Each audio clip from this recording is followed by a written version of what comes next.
Mesdames, Messieurs, honorable assistance, soyez les bienvenus. Nous sommes ravis de vous accueillir à la Bourse de Casablanca.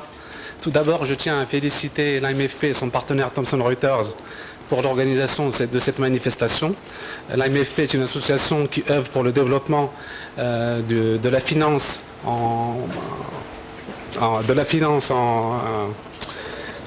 participative Sharia Compliant au Maroc, à laquelle nous souhaitons beaucoup de succès. J'en profite aussi pour féliciter et accueillir nos honorables panélistes, pour commencer par Madame Houda Chefil de Maghreb Titrisation, qui en plus de son expertise nous apportera un éclairage d'un angle, j'allais dire structuration. J'en profite également pour la remercier, elle et ses équipes, pour son investissement dans la formation et la vulgarisation de la titrisation. Parmi nous aujourd'hui aussi Monsieur Anas Patel de 570 Asset Management qui nous fait l'honneur de sa présence et qui a fait le déplacement de Paris et qui abordera l'aspect d'un angle, j'allais dire, plus institutionnel et qui nous éclairera aussi par la suite sur tout ce qui sera un peu sur l'aspect cotation ou liquidité. Donc soyez les bienvenus. Soyez tous les bienvenus. Donc comme le titre l'indique, on parle de gisement. Donc s'il y a gisement, c'est qu'il y a exploration et prospection. Donc nous sommes tous impatients de voir la partie, j'allais dire, exploitation. Donc sans plus tarder, je passe la main à M. Saïd Amrdir, président de l'association AMFP. Merci.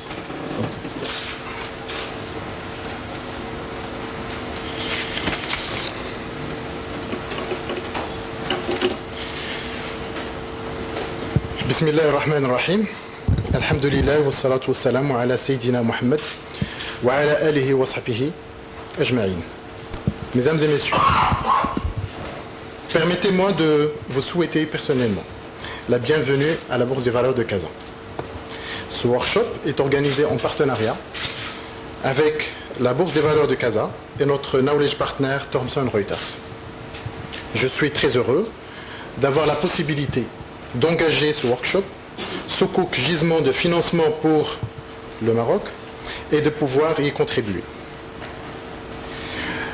Je vais commencer dans un premier temps par présenter notre association. En parallèle, je suis vraiment désolé pour les gens qui ont assisté la dernière fois, mais je vais être très très rapide parce que la présentation a été déjà effectuée.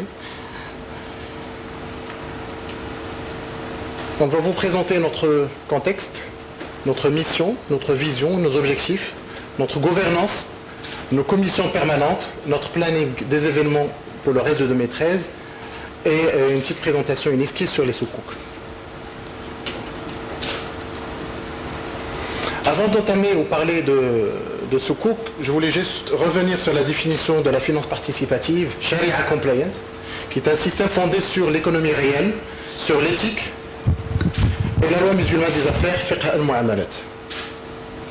Nos principes, ou principe de la finance participative Sharia Compliant, c'est no risk, no gain.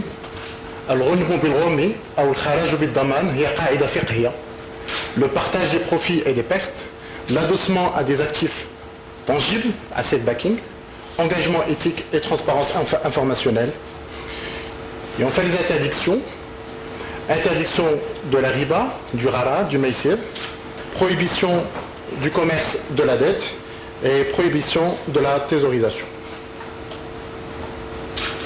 Notre contexte.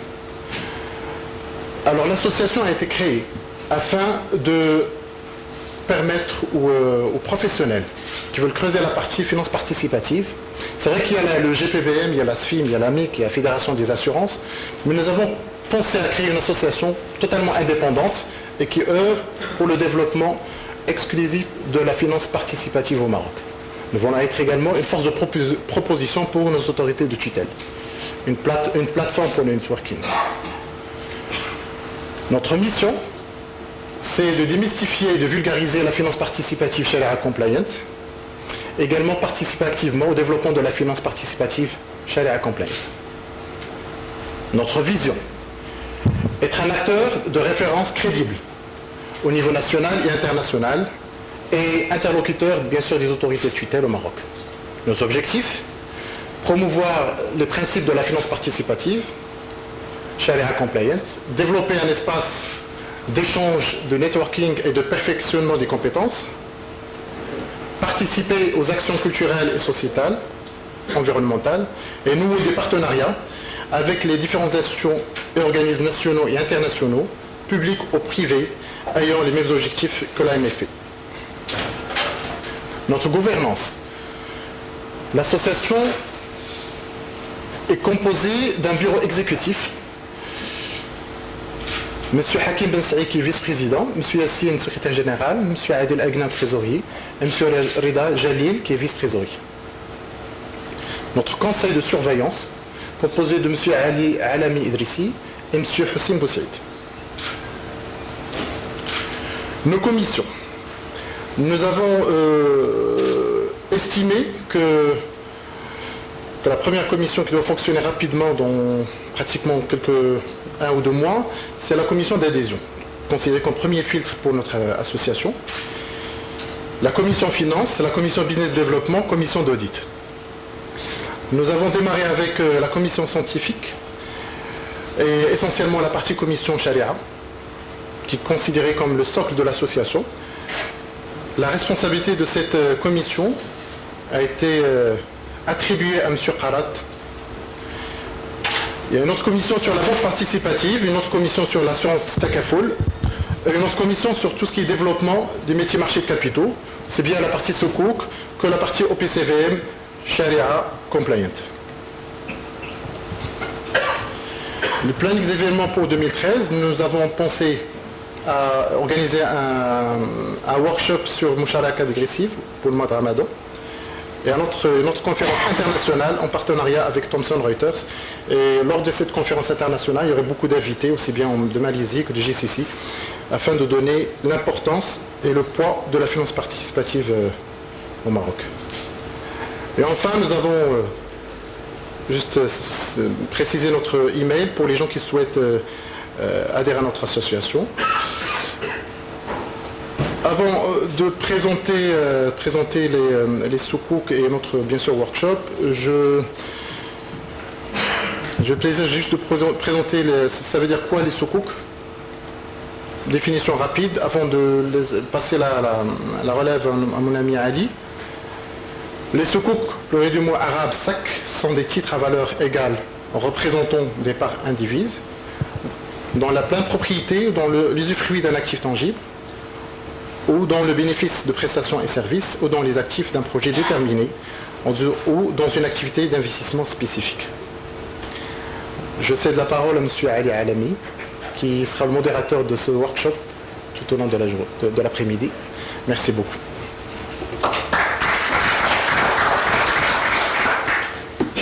بسم الله الرحمن الرحيم والصلاة والسلام على سيدنا محمد أشرف المرسلين وعلى آله وصحبه أجمعين.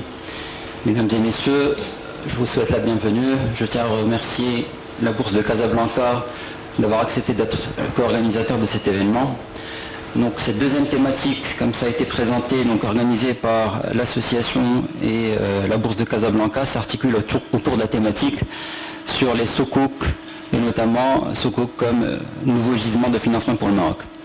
Les soukouk, comme ça a été évoqué dans la définition qu'a présentée M. Amrdir, c'est tout simplement, soukouk c'est le pluriel de sac, et qui sont en fait des certificats d'investissement islamiques et considérés souvent à tort comme des obligations islamiques. Alors ces produits, qui sont des produits de financement conformes Sharia, ont vu le jour en 90 avec une première émission qui a été réalisée en Malaisie par une société non musulmane, parce que c'était Shell, pour un petit montant je crois de 30 millions de dollars. Et il a fallu attendre les années 2000 avant que ce marché ne puisse réellement démarrer, avec des émissions en 2000, j'irai au Soudan, une émission de soukouk souverain, ensuite le Bahreïn en 2001, et le réel démarrage c'est au milieu des années 2000, plus exactement lorsqu'il y a eu des émissions souveraines, notamment des pays, enfin du Moyen-Orient.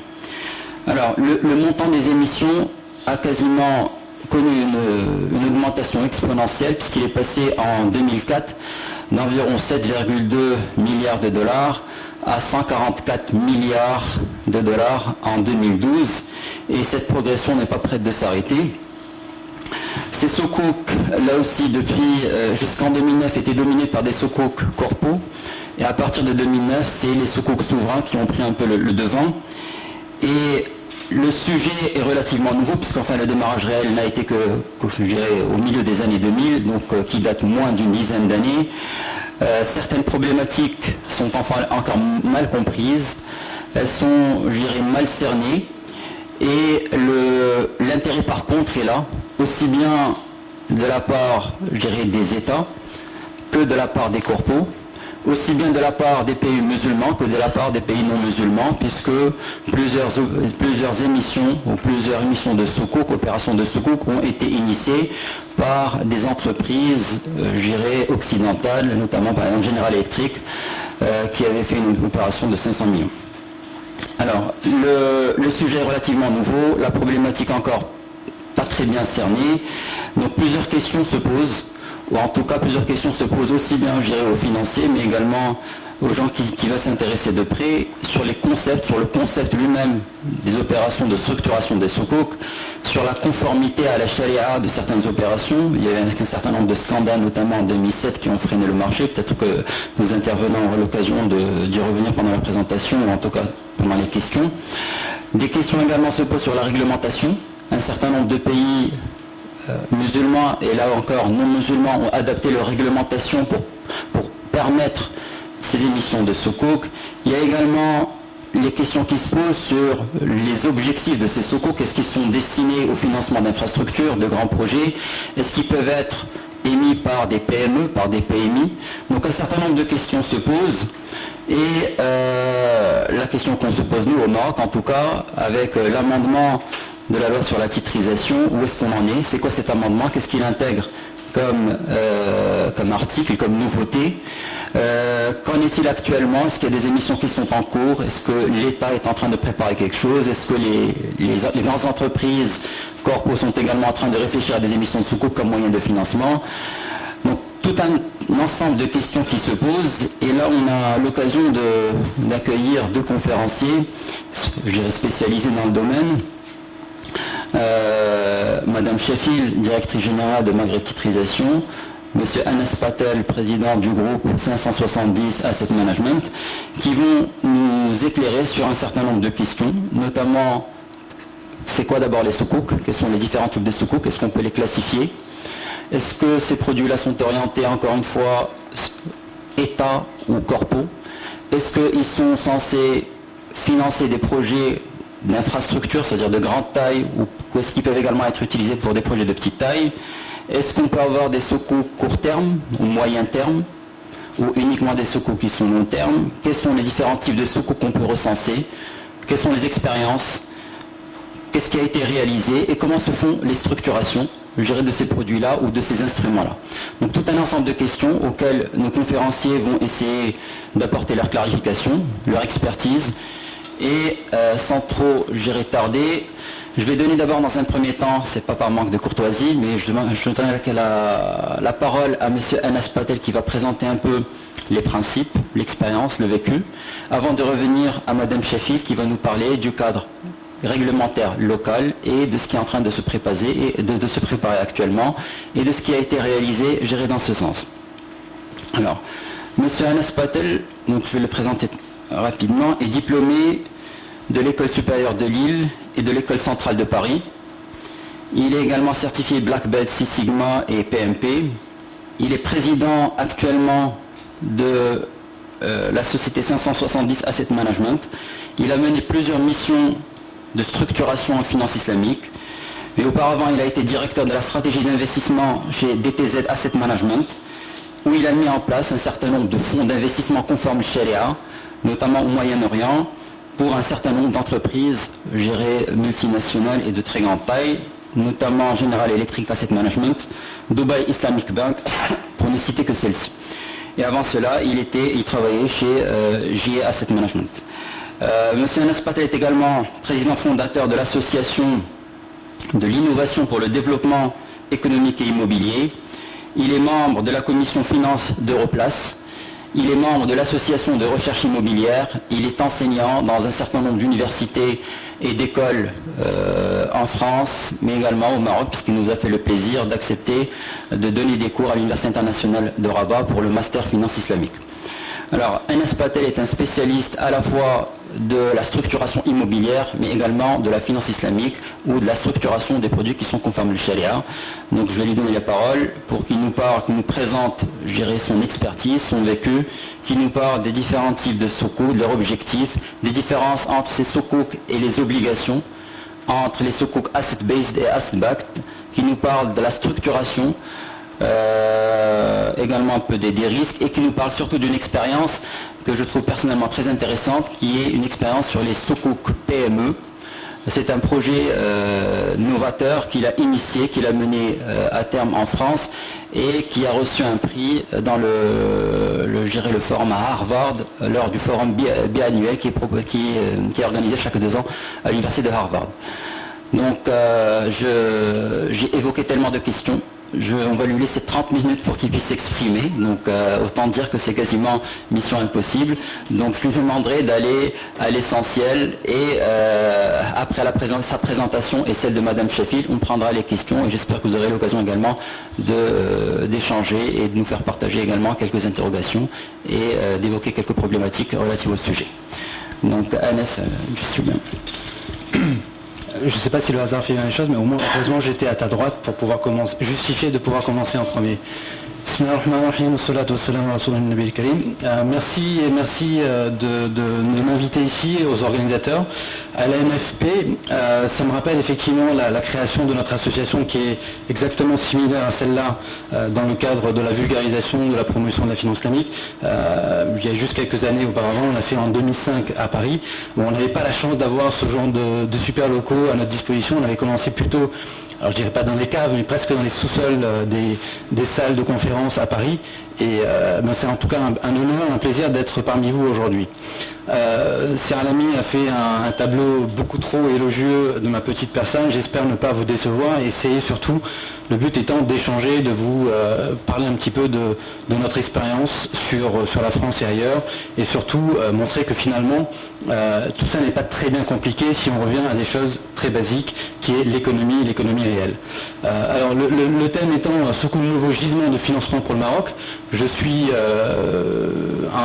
totalement inculte sur le Maroc, sur l'économie marocaine, donc je me préserverai de parler de quoi que ce soit sur les opportunités marocaines. En tout cas, ce que je pourrais partager avec vous, c'est effectivement ce qui est possible, ce qui se fait par ailleurs, et notamment la chance que vous avez ici au Maroc d'avoir comme ils disent souvent, une coordination de planètes entre un gouvernement qui est plutôt positif, une économie qui est en croissance, qui est plutôt stable par rapport à d'autres voisins, un appétit d'investisseurs, que ce soit nationaux, locaux ou étrangers. Tout ça font que effectivement les opportunités peuvent être intéressantes et le sukuk se présente bien sûr comme un instrument assez intéressant. Alors juste peut-être pour préciser, généralement quand on parle de sukuk, c'est bien, mais il faut savoir qu'un sukuk, ce n'est jamais autre chose que quelque chose qui vient après avoir constituer des choses réelles, c'est-à-dire qu'un sukuk vient permettre une diffusion des investissements à une grande échelle, notamment sur des marchés négociés, des marchés de cotation, mais à la base on a besoin de choses concrètes, on a besoin de structurer des financements, que ce soit de type musharaka, mudaraba, ijara, de leasing, etc. Alors, pour être un peu provocateur, on va essayer de comprendre, essayer de voir c'est quoi les sukuk. Finalement, pour moi, la meilleure définition d'un sukuk, c'est un gâteau. C'est un gâteau pourquoi ? Parce qu'il y a autant de recettes. Vous voulez faire, ça c'est la petite fierté française, un millefeuille. Millefeuille, déjà comme son nom l'indique, ça paraît très compliqué. Millefeuille, comment on peut faire millefeuille dans un simple gâteau ? Mais finalement, il y a différentes recettes. Vous pouvez avoir un gâteau au final, qui a été fait par différentes personnes, différentes méthodologies, avec différentes visions, mais au final, ça ressemble à quelque chose. Et alors, petite devinette, au cours de la présentation, celui qui me donnera une bonne définition de ce que c'est, définition de millefeuille en anglais, comment traduire millefeuille en anglais, il aura une surprise. Un sukuk, c'est d'une part beaucoup de choses, des recettes, donc à partir d'éléments concrets, d'éléments basiques, et en même temps, c'est un peu un couteau suisse, parce qu'il permet différents usages. Dépend de ce qu'on veut faire. Donc la question est, oui, mais en général, on peut tout faire, mais quel est votre objectif? Est-ce que c'est de refinancer des actifs? Est-ce que c'est de coproduire? Est-ce que c'est d'avoir différents partenaires qui vont vous accompagner dans un développement long terme, etc., etc. Donc c'est un peu un couteau suisse. Gâteau, couteau suisse, c'est bon? On va rentrer un peu plus dans le détail maintenant. Alors, c'est quoi les soukouk? Les soukouk, déjà, généralement, une façon de faire, c'est de dire ce qu'ils ne sont pas. Les soukouk ne sont pas des obligations classiques, conventionnelles. On va voir que la réalité est un peu plus compliquée que ça. Déjà, les soukouk sont des instruments de rendement. Quand vous avez la nomenclature des marchés financiers, vous avez les produits d'action. Vous avez tout ce qui est, donc on parle d'actifs financiers, vous avez les actions, vous avez tout ce qui est la classe alternative, donc tout ce qui est real estate, infrastructure, private equity, etc. Et normalement, vous avez les produits de taux, et notamment de fixed income. Les soukouk rentrent dans cette nomenclature de fixed income. Pourquoi? Ce sont des produits qui ont vocation à donner un rendement régulier ou un rendement amortissable, etc. Mais en tout cas, ça reste du fixed income. Ensuite, c'est comment on définit le fixed income. Alors, les obligations, c'est simple, tout le monde le sait. Ça représente une créance donnant droit à des intérêts prioritaires sur les dividendes des actionnaires. Bien sûr, une obligation n'est pas une action, donc on n'est pas en risque de capital. On n'est pas non plus traité, on n'a pas le traitement des dividendes. Les actifs sous-jacents ou l'utilisation des fonds peuvent être de toute nature, sans lien avec la performance du titre. Effectivement, je peux émettre des obligations, que ce soit pour financer des usines, des moteurs d'avion, mon BFR ou des brevets. À la rigueur, l'investisseur, lui, il ne va pas me demander de justifier l'adossement du soukouk, enfin de l'obligation avec mon projet, mais juste au moins de me dire que cette obligation, il a tel profil, il a tel risque, tel coupon, et bien sûr garantir le rendement et le capital. Généralement, ce qu'on fait, donc, c'est un titre généralement garanti